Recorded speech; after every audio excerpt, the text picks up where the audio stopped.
नमः समय साराय स्वानुभूत्या चकासिते चित्स्वभावाय भावाय सर्वभावान्तरक्षिदे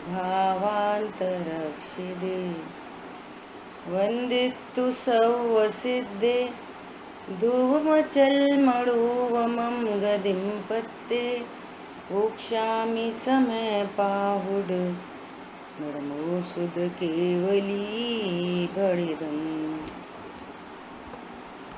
समय सारजी ग्रंथादिराज और निर्जरा अधिकार पर अपनी चर्चा चल रही है और उसमें अभी अपन 137 कलश के भावार्थ पर चर्चा अपन कर रहे हैं।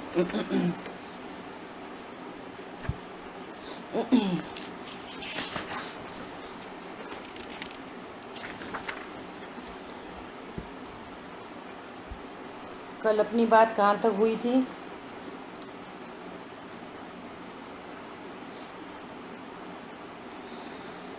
हाँ, लास्ट में सेकंड पैराग्राफ के लास्ट में अच्छा विषय आ रहा है। यहाँ बात चल रही है कि सिद्धांत में मिथ्यात्व को ही संसार कहा और मिथ्यात्व सहित होने वाला जो राग है अनंतानुबंधी अध्यात्म में उसी को राग कहा।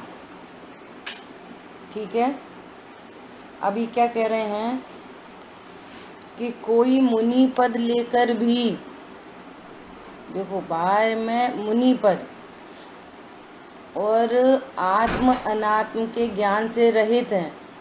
आत्मा क्या है अनात्मा क्या है ये पता नहीं है। और ये चर्चा अपनी पहले ही हो गई कि एक इंद्री से संगी पंचेंद्री तक सभी जीवों को शुभ अशुभ परिणाम होते ही रहते हैं और हर अंतर्मुहूर्त में बदलते हैं। तो ये मुनि पद धारण करने के बाद जो शुभ परिणाम हो रहे हैं वो जो बंध के हेतु हैं उन शुभ भावों को मुक्ति का हेतु जान रहे हैं और जो अशुभ भाव हैं उन्हें बंध का कारण जान रहे हैं। ये तो बंध तत्व की भूल हो गई, संवर तत्व की भी भूल हो गई। जो बंध का कारण है वो संवर का कारण कैसे हो सकता है ना? ये तत्वों का ही ज्ञान नहीं है। तो यहाँ पर कह रहे हैं, अब आगे बहुत अच्छी बात आ रही थी। देखो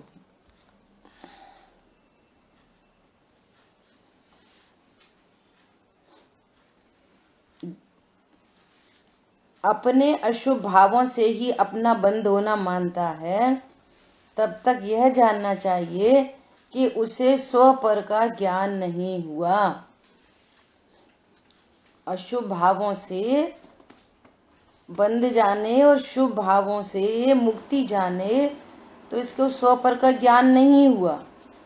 अब बात है बहुत गंभीर, क्योंकि बंध मोक्ष अपने अशुद्ध तथा शुद्ध भावों से ही होता था। बंध किससे होता है? अशुद्ध भावों से। और अशुद्ध भाव कौन है? बोलो, कल बात आ गई थी। अशुद्ध भाव कौन कौन से हैं? कौन बताएगा? बोलो।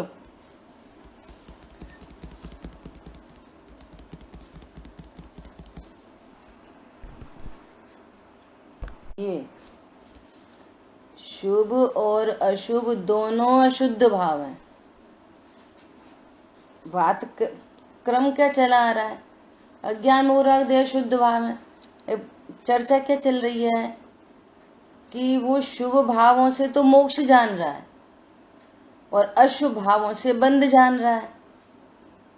तो यहाँ पर कह रहे हैं शुभ अशुभ दोनों ही भाव अशुद्ध भाव हैं, उनसे बंध होता है और शुद्ध भावों से मोक्ष होता है। वे शुद्ध भाव कौन है? बोलो, शुद्ध भाव कौन है?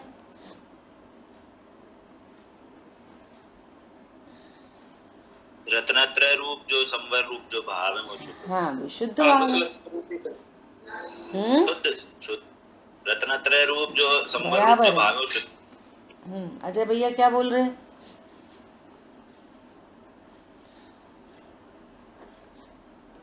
दस लक्षण रूप धर्मवीर वो कहते हैं ना, उसको शुभ भाव है, शुद्ध भाव है। लक्षण रूप भी वो शुद्ध भाव है, लेकिन अब यहाँ से जो बात चल रही ना वहां से आंसर आता है तो ज्यादा अच्छा कि जो रत्नत्र रूप परिणाम है, संवर निर्जरा तत्व है, जो वीतराग भाव है, ये शुद्ध भाव है। अब वीतराग भाव कौन कौन है तो 10 लक्षण बोल सकते हैं, कोई दिक्कत नहीं है। ऐसे ही अशुद्ध भावों में अज्ञान मोह राग देवी बोल सकते हैं, लेकिन वो आंसर परफेक्ट होता है जो जहां से बात चल रही है वहां से आंसर होना चाहिए। ठीक है, तभी क्या कह रहे हैं, शुद्ध तथा अशुद्ध तथा शुद्ध भावों से ही होता था। शुभाशुभ भाव तो बंध के ही कारण थे। शुभाशुभ भाव दोनों ही बंध के कारण है। तुम शुभ भावों को मुक्ति का कारण जान रहे हो, अशुभ भावों को बंध का कारण जान रहे हो। अब ये बात मुनि पद के लिए नहीं चल रही, ये बात हमारे लिए चल रही है। जितने भी दया दान व्रत नियम भक्ति के परिणाम होते हैं, हमको ऐसा भाव भाषित होता है कि ये बंध के कारण है, या हमको भी अकेले पाप परिणाम में ऐसा लगता है कि ये बंध के कारण है। बोलो, हमको क्या तत्वार्थ समझ में आ रहे हैं? बात तो हमारी है। हमको ये बात समझ में आ रही है कि जब तक स्वभाव परिणति तत्व निर्णय पूर्वक स्वभाव सन्मुख नहीं होगी, तब तक शुभ अशुभ भावों से बंध होता रहेगा। शुद्ध भाव होने पर मोक्ष की प्राप्ति होगी, शुद्ध भाव होने पर कर्मों की निर्जरा होगी, शुद्ध भाव होने पर। और शुद्ध भाव कौन है कि रत्नत्रय रूप जो भाव है, सम्यक दर्शन ज्ञान चारित्र, जो वीतराग भाव है, वे शुद्ध भाव है। जो शुद्ध जाने आत्म को वो शुद्धता को प्राप्त हो। ये शुद्ध भाव किसके आश्रय से प्रकट होंगे? अपने को शुद्ध आत्मा जानने पर प्रकट होंगे, वेद विज्ञान करने पर प्रकट होंगे, 100 पर का विवेक होने पर प्रकट होंगे। और यहाँ व्रत समिति गुप्ती का पालन हो रहा है और 100 पर का भेद ज्ञान नहीं है। आई बात समझ में? अब कल 2 एग्जाम्पल दिए थे। क्या एग्जाम्पल दिए थे कि हम रोड में जा रहे हैं और किसी का एक्सीडेंट हो गया और उसको उठा के हॉस्पिटल ले गए, कुछ पैसे वैसे भी खर्च किए। अब वो जो दया का भाव है, तो उस दया के भाव में हमको ये भाव भाषित होता है कि ये भाव भी बंध का कारण है। शब्द कितने थोड़े होते हैं और भाव कितना बड़ा है। अब समझना बहुत ध्यान से। अब ये अपने को चर्चा विशेष करनी थी। क्या करनी थी? शुभाशुभ भाव तो बंध के ही कारण थे और पर द्रव्य तो निमित्त मात्र ही था। उसमें उसने विपर्य मान लिया, पर द्रव्य को बचाया, पर द्रव्य को मारा। तो पर द्रव्य के परिणमन से न हमको शुभ भाव होता है, सॉरी, पर द्रव्य के परिणमन से न बंध होता है न मोक्ष होता है। क्या बोला? पर द्रव्य बच गया और पर द्रव्य मर गया। हमारा भाव था बचाने का, वो मर गया। तो बंद होगा, पाप बंद होगा कि पुण्य बंद होगा? हम तो बचाना चाह रहे थे। और वो मर गया। पॉइंट समझ में आया? तो कह रहे हैं पर द्रव्य तो निमित्त मात्र है, इसने तो स्वरूप को ही गलत मान लिया कि वो बचेगा तो दया होगी, उस दया से हमारी मुक्ति हो जाएगी, अहिंसा के भाव से मुक्ति होगी, और अशुभ भावों से हिंसा, झूठ, चोरी, कुशील, परिग्रह से बंद होगा। इस प्रकार जब तक जीव परद्रव्य में ही भला बुरा मानकर राग द्वेष करता है तब तक वह सम्यक दृष्टि नहीं है। अब 2-3 बातें हो गई। क्या बातें हो गई? ये है परद्रव्य और ये है परिणाम, शुभ अशुभ परिणाम, अलग अलग कर लो, शुभ परिणाम अशुभ परिणाम। ये है परद्रव्य, ये है शुभ भाव, ये है अशुभ भाव, ये है ज्ञान और ये है ज्ञायक। इतनी चीजें हो गई। पॉइंट समझ में आया?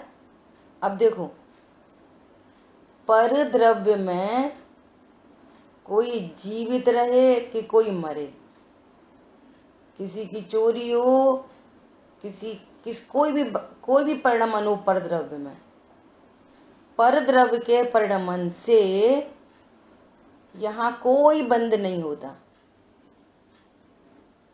एक बात। और शरीर की क्रिया से भी कोई बंध नहीं होता, शरीर की क्रिया से कोई बंध नहीं होता। बोलो क्यों नहीं होता शरीर की क्रिया से बंध? बोलो, एकदम हेतु से आंसर देना। शरीर अलग द्रव्य है, जीव अलग द्रव्य है। हाँ, शरीर अलग द्रव्य है, जीव अलग द्रव्य है। भाव हाँ, जीव में होते हैं, हाँ, जगल में थोड़ी होंगे। ये ज्ञान जानता है इसलिए। शरीर ज्ञान जानता है नहीं, शरीर की किसी क्रिया से बंध क्यों नहीं होता? क्योंकि शरीर की क्रिया मेरी है ही नहीं, दूसरे की क्रिया से मुझे क्यों बंध होएगा? पॉइंट समझ में आया? शरीर की क्रिया मेरी क्रिया नहीं और दूसरे की क्रिया से मुझे क्यों बंध होएगा? एकदम सिंपल न्याय। और कोई शरीर से भी भिन्न पर पदार्थ हैं, उनसे मुझे क्यों बंध होएगा? तो पर द्रव्य से तो बंध होता नहीं। 2 बातें हो गई। अब बात आई परिणाम की। अब सुनो, वो किसी का एक्सीडेंट का ज्ञान हुआ, अरे किसी का एक्सीडेंट हो गया, और वो ज्ञान में विषय बनने पर कैसा भाव उत्पन्न हुआ? ये भाव उत्पन्न हुआ, अरे इसकी रक्षा करनी चाहिए, इसकी दया करनी चाहिए, इसकी हेल्प करनी चाहिए। तो परिणाम क्या उत्पन्न हुआ कि इसकी हेल्प करनी चाहिए, ऐसा भाव उत्पन्न हुआ। तो ये कौन सा भाव है? ये दया का भाव, हेल्प का भाव, ये शुभ भाव है। तो शुभ परिणाम से शुभ बंद हो जाएगा। तो शुभ परिणाम से भी क्या हो रहा है? बंद हो रहा है। उससे मुक्ति तो नहीं हो रही शुभ भाव से, शुभ भाव से बंद।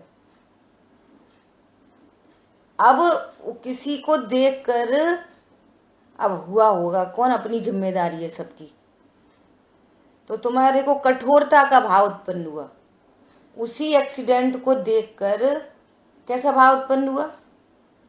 अरे ऐसे तो मरे जी, हमको क्या, ऐसा जो कठोर भाव उत्पन्न हुआ। देखो वो एक्सीडेंट तो पर में हुआ, लेकिन उसका ज्ञान होते से ही कैसा कठोरता का भाव हुआ। तो उससे क्या होगा? पाप का बंध। विचारों में ही किसी की वस्तु देखी और वस्तु देखते से ही कैसा भाव हुआ? अरे काश ये हमारे पास होती। क्या बंध हुआ? पाप का बंध। वो वस्तु को देखकर अरे ये कौन सुख का कारण है? जिसके पास होती है कर्माधीन होती है, परिणति में सहजता है, ये पुण्य बंध। पर द्रव्य से क्या हो रहा है? कुछ नहीं, यहाँ परिणामों से शुभ बंध और अशुभ बंध, पुण्य का बंध, पाप का बंध। और ये परिणाम मेरे हैं, वो परद्रव्य अच्छा है, वो परद्रव्य बुरा है। क्या बोल रहे हैं? परद्रव्य में ही भला बुरा जानकर ये ज्ञान जान रहा है ये परद्रव्य अच्छा है, परद्रव्य बुरा है। और परद्रव्य तो ज्ञान का गेय मात्र है, परद्रव्य से तो कुछ होता नहीं। ये परद्रव्यों का लक्ष्य करते हुए ये अच्छा बुरा, इससे मिथ्यात्व का अनंत बंध, इससे मिथ्यात्व का अनंत बंध, अनंत बंध प्लस पुण्य का बंध, अनंत बंध प्लस पाप का बंध, ऐसा कॉम्बिनेशन चलता है। और परद्रव्य में क्या हो रहा है? ये परद्रव्य में कुछ नहीं, परद्रव्य का लक्ष्य होते हुए ये काम होता है। परद्रव्य का सिर्फ ज्ञान में गेय बना है, परद्रव्य अकेला ज्ञान में गेय बना है। और वो ज्ञान में गेय बनते से ही ये परद्रव्य अच्छा, ये परद्रव्य बुरा। कभी तीव्र कषाय का भाव उत्पन्न हो गया, कभी मंद कषाय का भाव उत्पन्न हुआ। तो मंद कषाय का भाव होने पर भी बंद और तीव्र कषाय का भाव उत्पन्न होने पर भी बंद। और एक और अलग से एक्स्ट्रा ऑर्डिनरी बंद चल रहा है अलग से, आत्म अनात्म के ज्ञानहीन। अब आगम में इनकी इतनी पुण्य पाप की बात हो गए रह जाएगी। यहाँ तो एकत्व विभक्त आत्मा को बताकर वो मोह को यहाँ पर हाईलाइट करते हैं कि भैया जब तक मोह है तब तक ये भाव होते रहेंगे और इनसे तो कम बंद होगा और ये मोह से अनंत बंद होगा।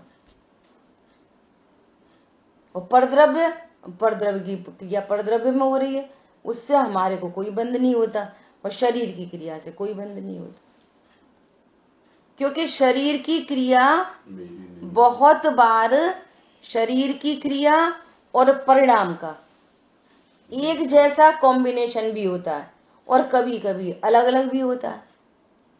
कोई हमारे घर आया तो चेहरे पे तो हमको मुस्कुराहट देनी है, तो मुस्कुरा रहे हैं, तो मुस्कुराने से काय का बंद होएगा?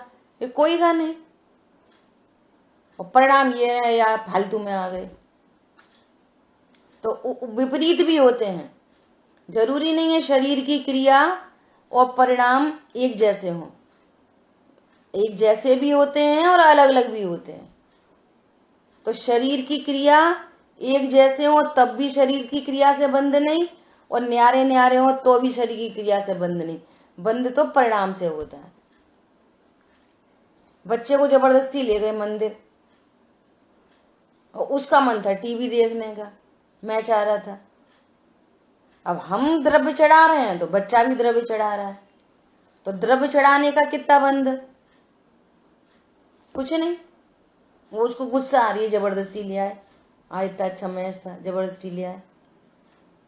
तो क्रिया तो चल रही है पूजा करने की और बंद हो रहा है पाप का। समझ आई बात? इसलिए देव दर्शन पूजन सब बहुत सावधानी से करना चाहिए। खड़े हो गए देव दर्शन करने और वो अर्घ भी चल रहा है, नमोकार मंत्र भी पढ़ रहे हैं, सब पढ़ रहा है, और निगाहें कहीं और जी आ गए बड़े धर्मात्मा बनते हैं और किसी के प्रति द्वेष का भाव उत्पन्न हो गया। तो बंध काय का होएगा? हाथ जोड़ने का। हाथ जोड़ने का तो बंध नहीं होता, जो परिणाम चल रहे हैं वो बंध है, और शुभ अशुभ दोनों भावों से बंध है। समझ आ रही बात? और आत्मा अनात्म के ज्ञान से रहित एक और अलग से बंध है, मिथ्यात्व का। क्लियर हो गई सभी को? तत्व ज्ञानी होता है जो अपने को ज्ञान स्वरूप जानता है, मैं शरीर का अकर्ता हूं, पर द्रव्य न कोई भला है न कोई बुरा है, पर द्रव्य मेरे ज्ञान में झलकते हैं बस, इनसे मेरा कोई अच्छा बुरा नहीं होता। अभी भी परद्रव्य की क्रिया हो रही है, अभी भी शरीर की क्रिया हो रही है, अभी भी परिणाम हो रहे हैं, लेकिन वे परिणाम अप्रत्यख्यान जाति के होने से उनसे बहुत अल्प बंध है और वहां मिथ्या भाव नहीं है। अपने को ज्ञाता दृष्टा जानते हैं, परिपूर्ण जानते हैं। मैं अनटच इफेक्टलेस फुल्ली सेफ तत्व हूं, मेरे में कभी कुछ नहीं होता, टंकोत्कीर्ण एक ज्ञायक भाव हूं। आचार्य देव के शब्द देव कैसे, टंकोत्कीर्ण।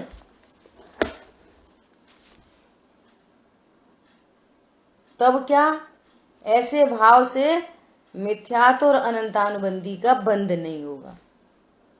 और जब तक मिथ्यात्व अनंतानुबंधी का बंध है तब तक अनंत संसारी है, अनंत संसार में परिभ्रमण करेगा। तो वो मूल जो बंध है वो रुक जाता है।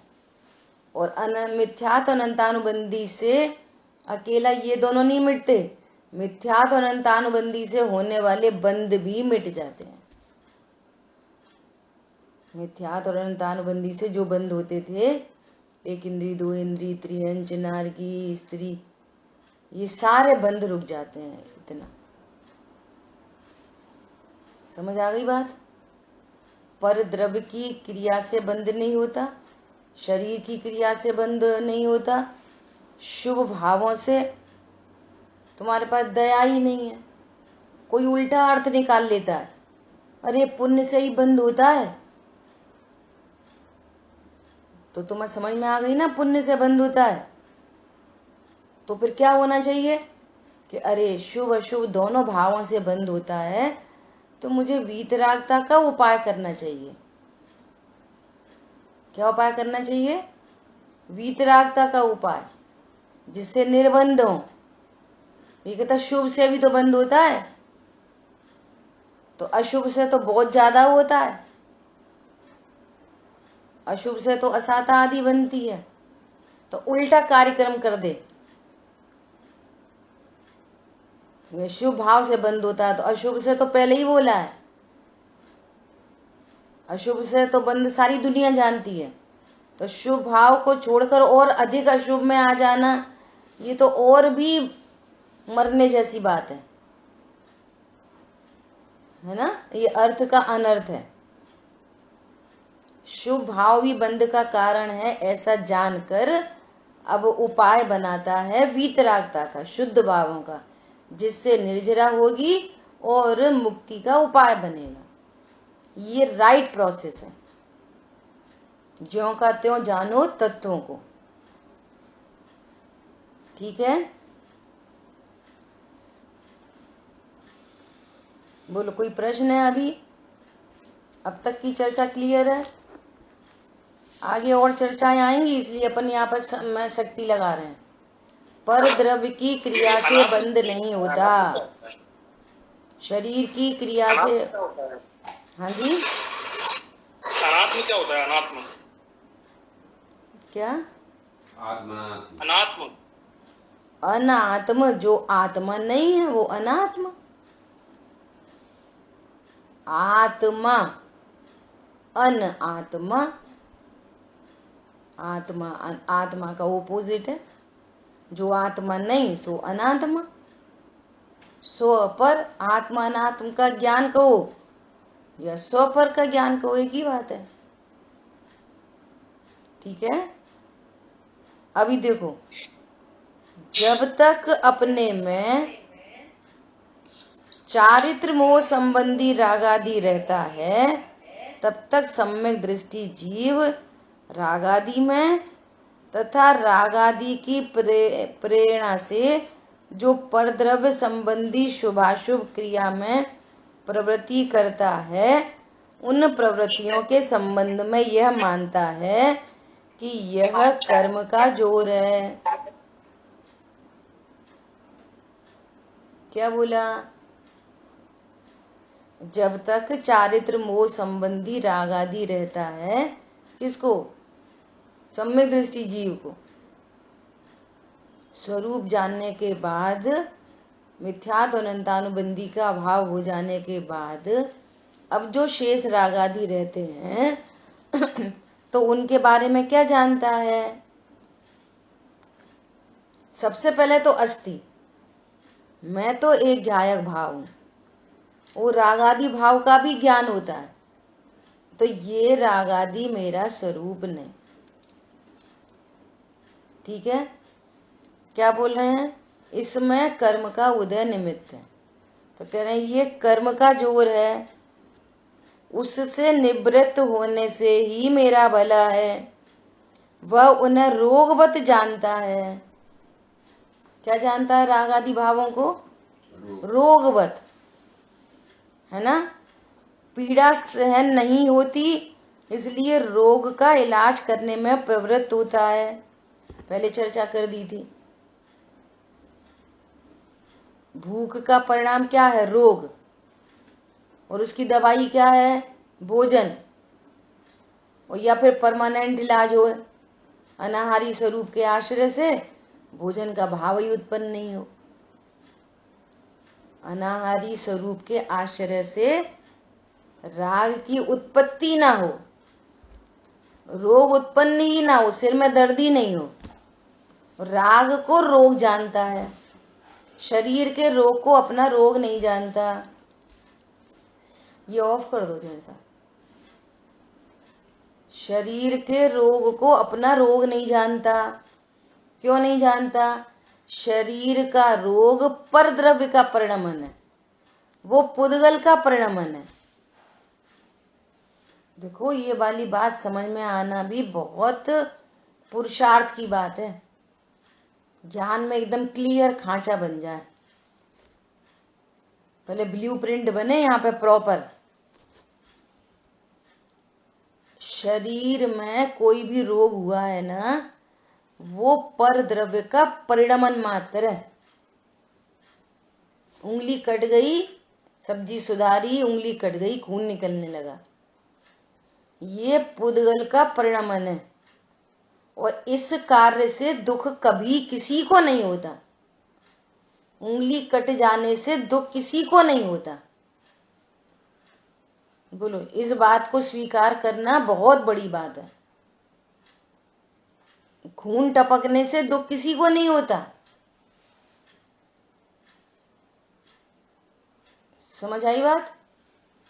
फिर दर्द तो हो रहा है, बहुत तेज दर्द हो रहा है। कहाँ दर्द हो रहा है? उंगली में। उंगली में दर्द होता ही नहीं है, उंगली में दर्द नहीं होता। ये परद्रव्य का परिणमन है। फिर दर्द कहाँ होता है?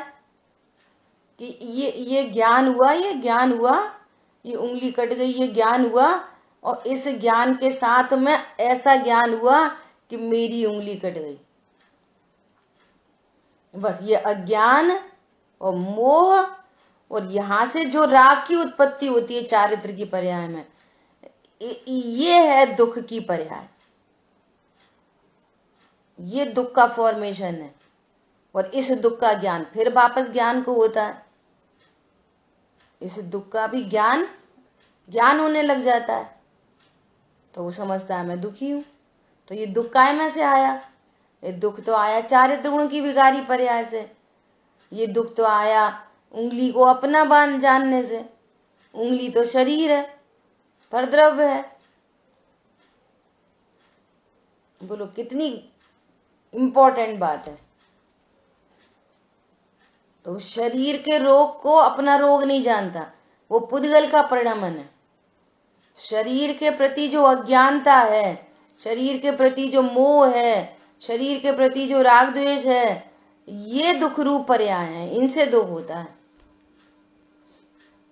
गाड़ी खड़ी है सामने, और कोई बच्चे ने उसमें कुछ स्क्रैच डाला, कोई कुछ करा, देखते सही मेरी गाड़ी है तो दुख होने लग जाएगा।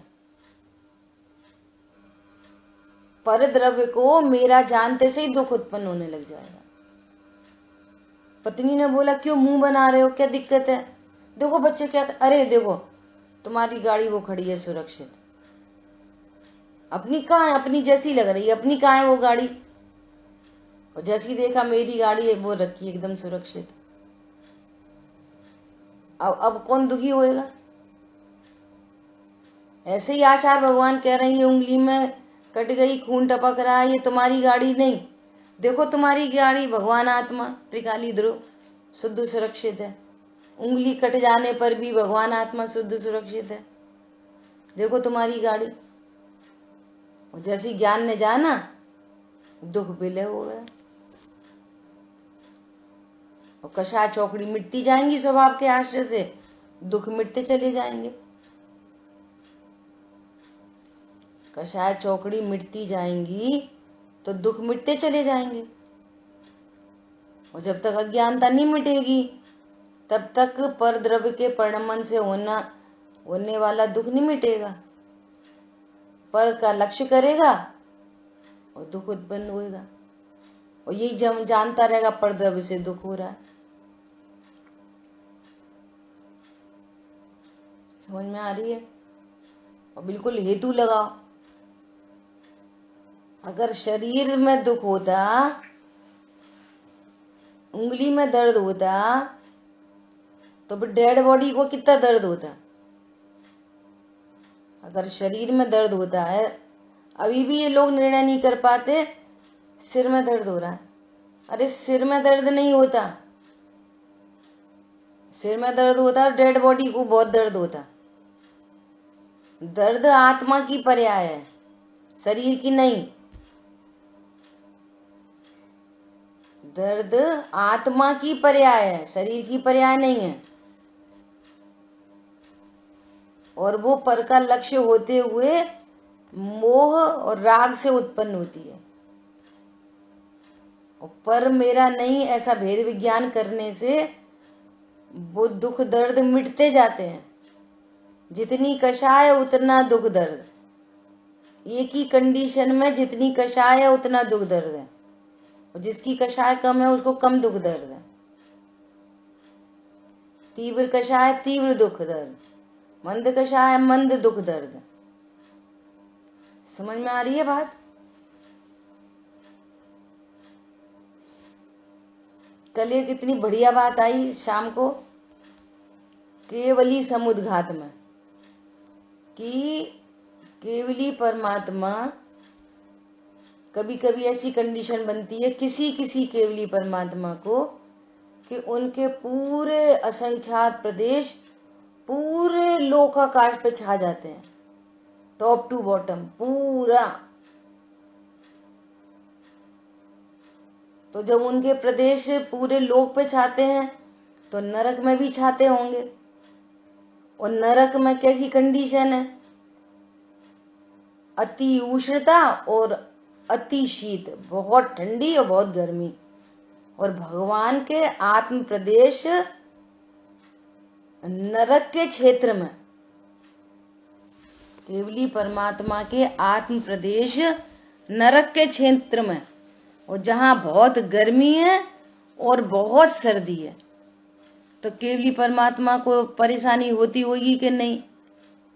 दुख तकलीफ होगी कि नहीं होगी? अच्छा, शीत उष्णता का ज्ञान होगा कि नहीं होगा? पूरा पूरा ज्ञान है शीत उष्णता का। लेकिन उनकी पर्याय में क्या है? उनकी पर्याय में तो अनंत चतुष्ट है। तो शीत उष्णता का ज्ञान होने पर भी पर्याय में अनंत चतुष्ट होने पर अनंत सुखी है। बोलो, इसका मतलब क्या निकल रहा है लॉजिक से? कि पर द्रव्य के ज्ञान होने पर आपकी पर्याय में अज्ञान मोह राग द्वेष है तो दुख का वेदन होता है। पर द्रव्य का ज्ञान होने पर भी आपकी पर्याय में सम्यक दर्शन ज्ञान चारित्र है तो सुख होता है।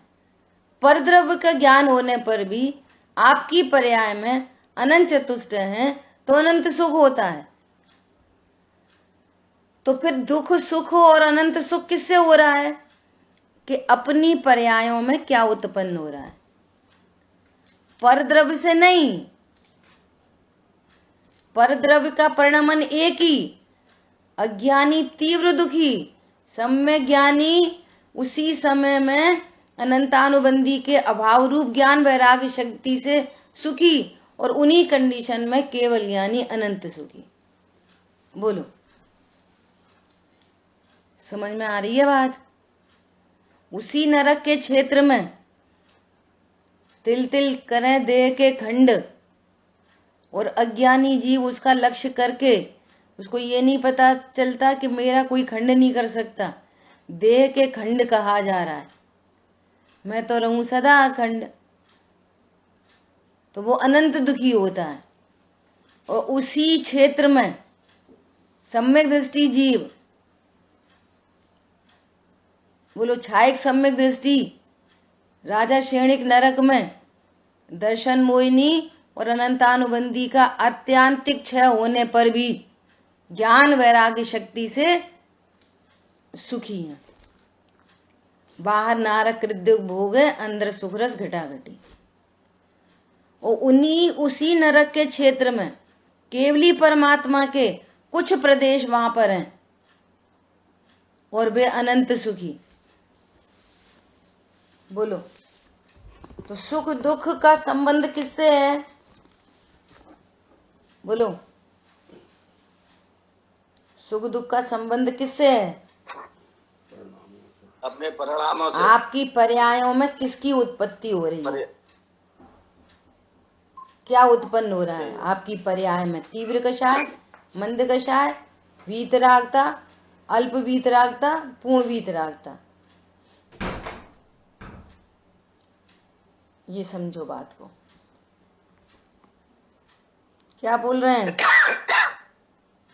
वो जो राग है ना, राग को रोगवत जानता है, सो ट्रीटमेंट राग का करता है। और पहले भी बहुत चर्चा हो चुकी है। राग है वो रोग है, राग है वो दुख रूप है। और राग का ट्रीटमेंट दो तरह से होता है, एक फर्स्ट एड और एक पूरा इलाज। एक फर्स्ट एड करते हैं ना, चलो घर में जल्दी से फटाफट पट्टी बांध ली, अब दौड़ के गए डॉक्टर के पास, वो जो खून बह रहा है ना उसको रोक दिया, फर्स्ट एड। तो एक तो राग का इलाज फर्स्ट एड क्या है कि जिस संबंधी राग है, भोजन संबंधी दुख हो रहा है तो भैया भोजन से पूर्ति करो, ये फर्स्ट एड। परमानेंट इलाज नहीं। परमानेंट इलाज होगा इधर अनाहारी स्वरूप के आश्रय से, वो कषाय मिटती जाएगी। ऐसा सब में लगाना ये वाली बात, ठीक है? ऐसे ही शरीर संबंधी लगाओ, शरीर का लक्ष्य करके राग उत्पन्न हो रहा है, तो इस राग का क्या ट्रीटमेंट है? एक तो स्वरूप के आश्रय से जानो, अरे मैं तो अशरीरी हूं, शरीर की चोट मेरी चोट नहीं। एक तो ये परमानेंट इलाज, तो कषाय मिटे तो दुख मिटे। जब तक स्वरूप का आश्रय नहीं हो पा रहा तो भैया पट्टी बांधो, दवाई खाओ वगैरह वगैरह, ऐसा। तो वो कैसा उपाय है? क्षणिक। और परमानेंट उपाय किधर से बनेगा? स्वभाव से। कषाय उत्पन्न नहीं होगी, सिर पर सिगड़ी जलती होगी, कषाय उत्पन्न नहीं होगी। और कषाय नहीं है तो दुख नहीं है। जहां भी दुख है वहां कषाय का दुख है, राग का दुख है, अज्ञानता संबंधी दुख है, मोह संबंधी दुख है। पर द्रव्य से कोई दुख किसी को नहीं होता, किसी को नहीं होता। और पर द्रव्य से दुख हो तो फिर मुश्किल पड़ जाए। पर द्रव्य से दुख हो तो मुश्किल हो जाए। हम तो फिर कठपुतली बन गए पर द्रव्य की। पर द्रव्य हंसा है, पर द्रव्य रुला।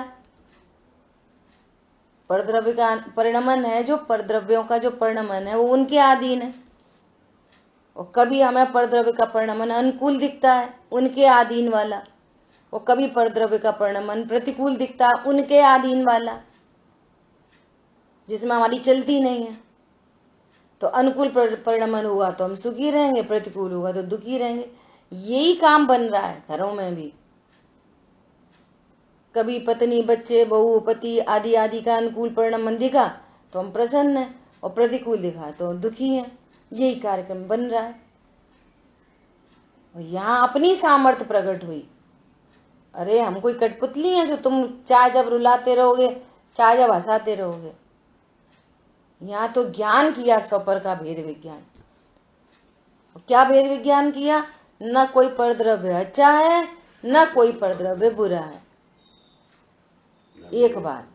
दूसरा, मैं परिपूर्ण हूं।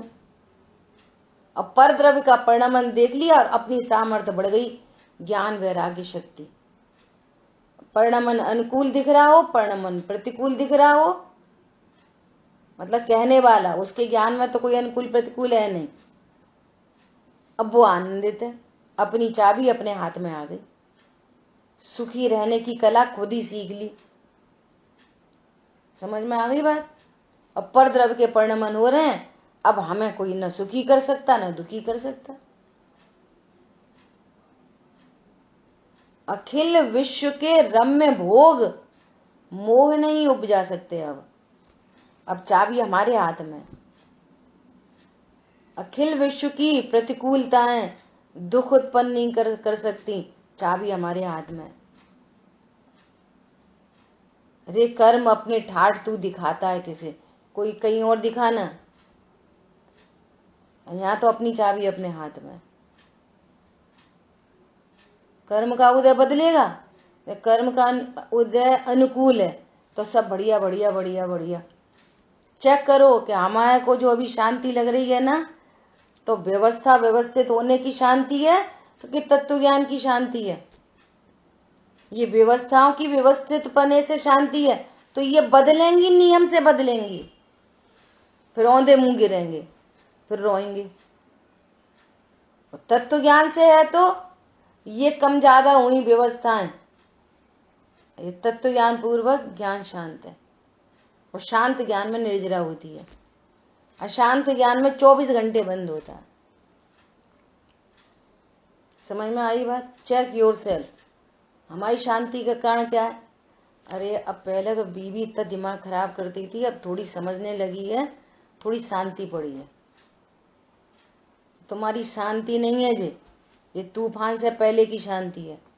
अब हाल विस्फोट होएगा तो औंधे मुंह गिरोगे। ये शांति नहीं है, ये अशांति का ही रूप है। ये कम शांति को तुम शांति समझ रहे हो। क्या बोला? तीव्र अशांति नहीं है ना, थोड़ी कम हो गई तो तुम्हें वो शांति लगने लगी। ये शांति नहीं है, अशांति ही है।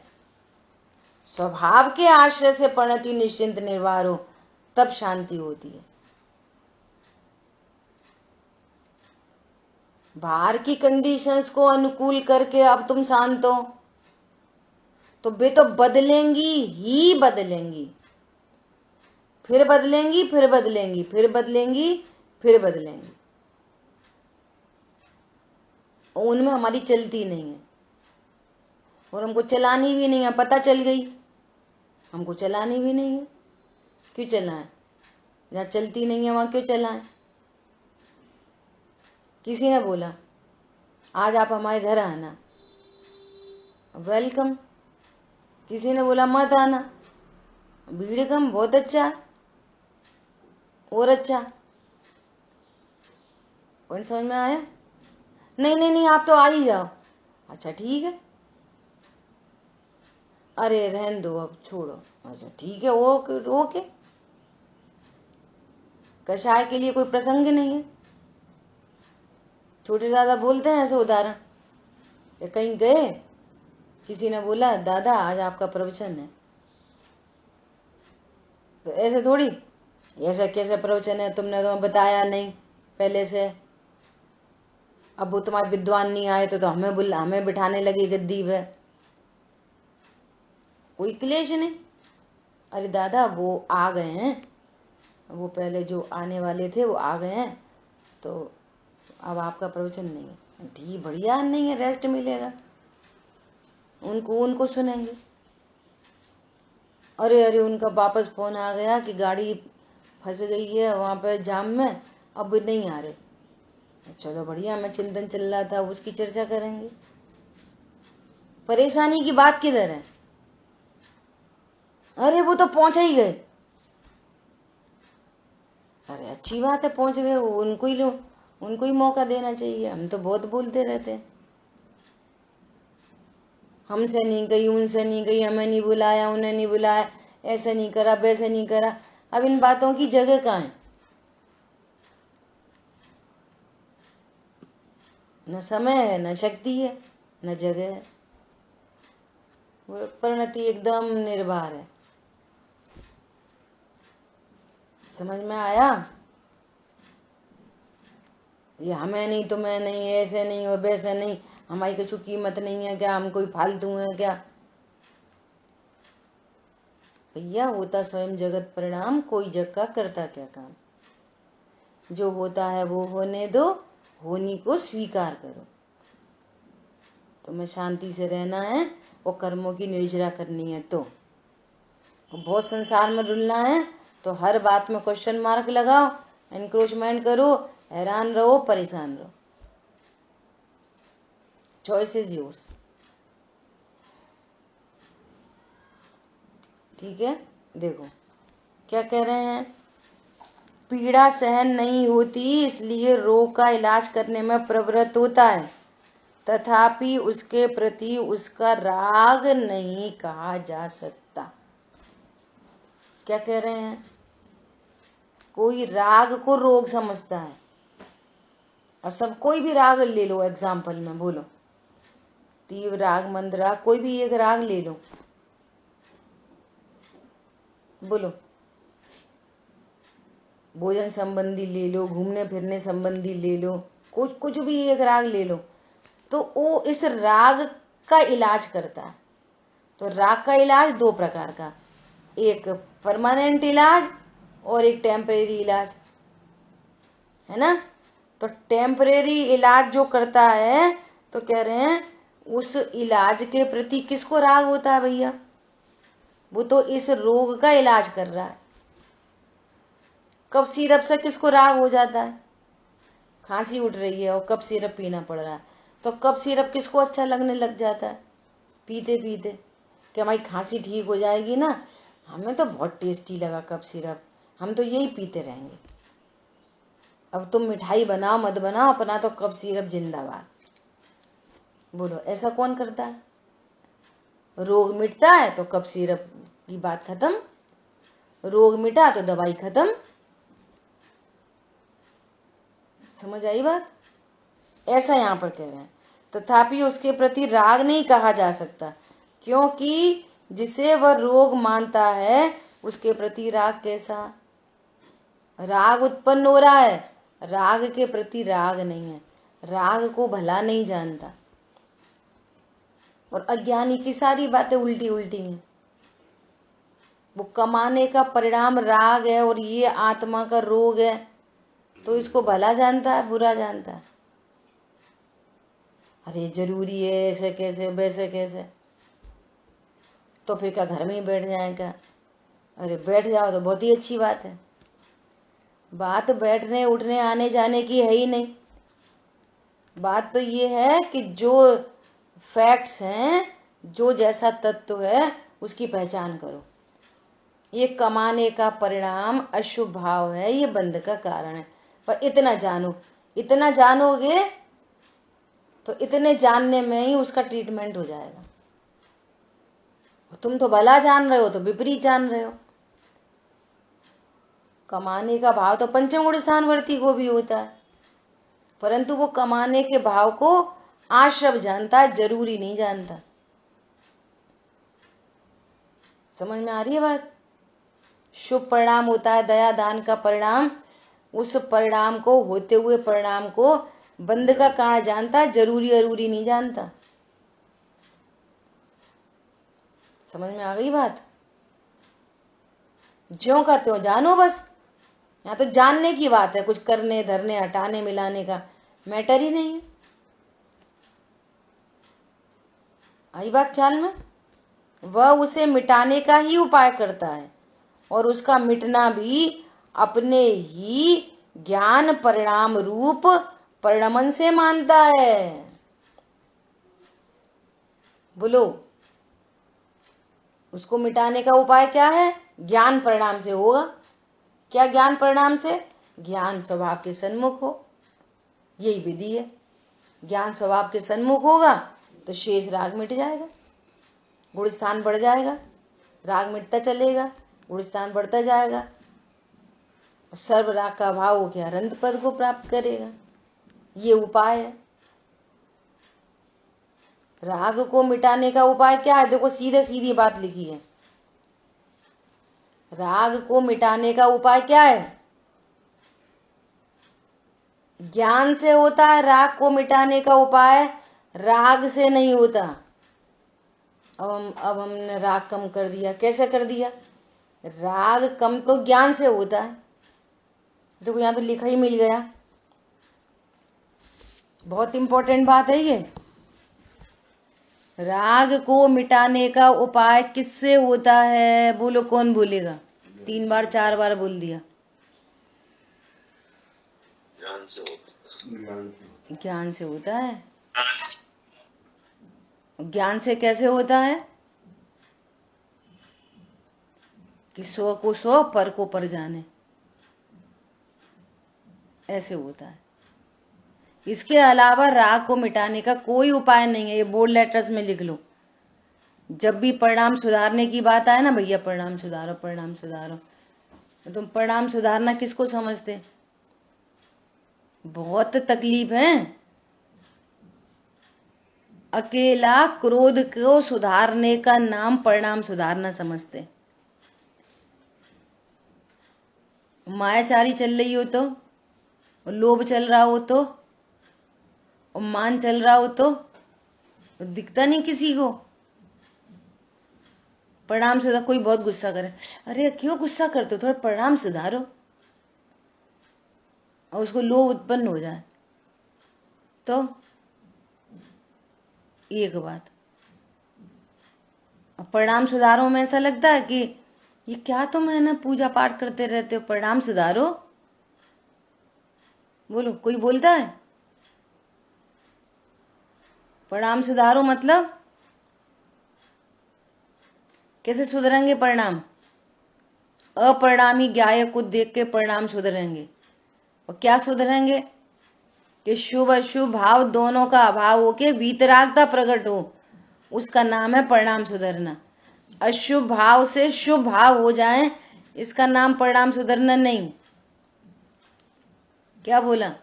तीव्र कषाय से मंद कषाय हो जाए, इसका नाम परिणाम सुधरना नहीं। तीव्र कषाय से तीव्र बंध, मंद कषाय से मंद बंध। वीतराग परिणाम हो तो परिणाम सुधरेगा। समझ आई बात? और वीतराग परिणाम ज्ञान से होगा। ज्ञान स्वभाव सन्मुख होगा तो वीतराग परिणाम प्रकट होएगा, तो परिणाम सुधर जाएगा। तुम तो तीव्र कषाय को मंद कषाय में बदलने के लिए परिणाम सुधारना समझ रहे। कितनी गलतियां चलती हैं, बोलो, तत्व ज्ञान के अभाव में। क्या तुम्हें थोड़ी गुस्सा आ जाए तो हमें तो बहुत जल्दी परिणाम बिगड़ जाते। तो अकेले क्रोध से परिणाम बिगड़ते बस। मान मायाचारी लोभ से परिणाम नहीं बिगड़ते। बोलो,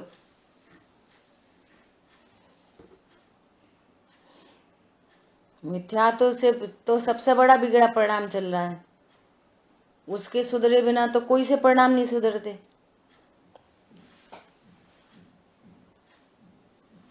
ये बहुत गजब की बातें हैं, ये समझने की बहुत। क्या बोल रहे हैं? सर्व राग का मिटना, सारे परिणाम सुधरना ज्ञान से होता है। ज्ञान परिणाम रूप परिणमन से मानता है ज्ञानी। खटकती है उसको राग आदि परिणति विकारी। वो यहाँ तो भली लगती है राग आदि परिणति विकारी,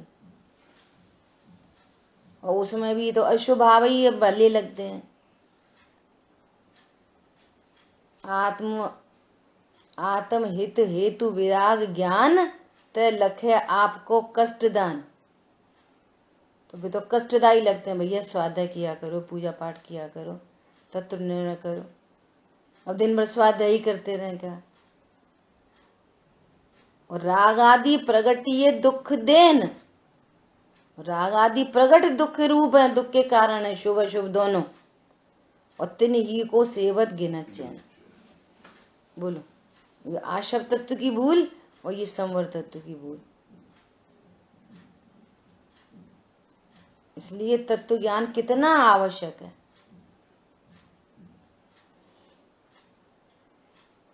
ज्ञान परिणाम रूप प्रणमन से मानता है, उसका उपाय खटकती है राग आदि प्रणति विकारी, खटकती है। फिर उसका उपाय कैसे? विश्वास है शीघ्र ये भी मिटेगी, स्वभाव के सन्मुख। ज्ञान स्वभाव सन्मुख होता है, राग मिटता है। पंखा चलता है, चलते हुए पंखे को रोकने का क्या उपाय है? डायरेक्ट क्या उपाय है? डंडा से रोको, लटक जाओ उस पर। कैसे रुकेगा पंखा? स्विच ऑफ करो, पंखा रुक जाएगा। पंखा रोकने का उपाय स्विच से है। जहां से चल रहा है वहीं से रोको, न वहां से चल रहा है न वहां से रुकेगा। ऐसी ही अनंतानुबंधी राग आदि की उत्पत्ति जहां से हो रही है वहां से रोको। अज्ञानता से उत्पन्न हो रहे हैं तो सही ज्ञान करो तो रोकेगा। अज्ञानता के स्विच से अनंतानुबंधी राग रूपी पंखा चलता है, तो स्विच ऑफ कर दो। सही ज्ञान से स्विच ऑफ कर देंगे, राग रुक जाएगा। डायरेक्ट नहीं रुकता कोई राग। दुनिया तीव्र राग को मंद राग से परिणाम सुधरना समझ रही है। ठीक है, इस प्रकार यहाँ परमार्थ अध्यात्म दृष्टि से व्याख्यान जानना चाहिए। यहाँ मिथ्यात्व सहित राग को ही राग कहा है। मिथ्यात्व रहित चारित्र मोह संबंधी परिणाम को राग नहीं कहा, यह अध्यात्म है। आगम में 4 प्रकार का राग है, अध्यात्म में एक ही प्रकार का राग है। समझ में आई बात? सम्यक दृष्टि के मिथ्यात्व सहित राग नहीं होता। जिससे मिथ्यात्व सहित राग हो वह सम्यक दृष्टि नहीं है। ऐसे मिथ्या दृष्टि और सम्यक दृष्टि के भावों के अंतर को सम्यक दृष्टि ही जानता है। पहले तो मिथ्या दृष्टि का अध्यात्म शास्त्र में प्रवेश ही नहीं है। लो, कितनी गजब बात है। अध्यात्म शास्त्रों में मिथ्या दृष्टि का प्रवेश ही नहीं है। पुरुषा सिद्धि उपाय में कह दिया कि तुम यदि हम निश्चय व्यवहार से चर्चा करें और व्यवहार से निश्चय का प्रतिपादन करें और तुम्हें समझ में नहीं आए तो कह रहे तस्य देशना नास्ति, तुम्हारे लिए जिनेंद्र भगवान की देशना नहीं है, जाओ अपने घर। क्या बोल रहे हैं? मिथ्या दृष्टि का अध्यात्म शास्त्रों में प्रवेश नहीं है। अब कैसे प्रवेश नहीं है इसकी चर्चा अपन कल करेंगे। ठीक है। जिनवाणी के ज्ञान से सूझे लोकालोक, सुवाणी मस्तक नमो सदा दे तुम दो। बोलिए द्वाशांगमयी जिनवाणी माता की, जिनवाणी माता की जय। जय जिनेंद्र सभी को। जय जिनेंद्र, जय जिनेंद्र सभी को। जय जिनेंद्र, जय जिनेंद्र।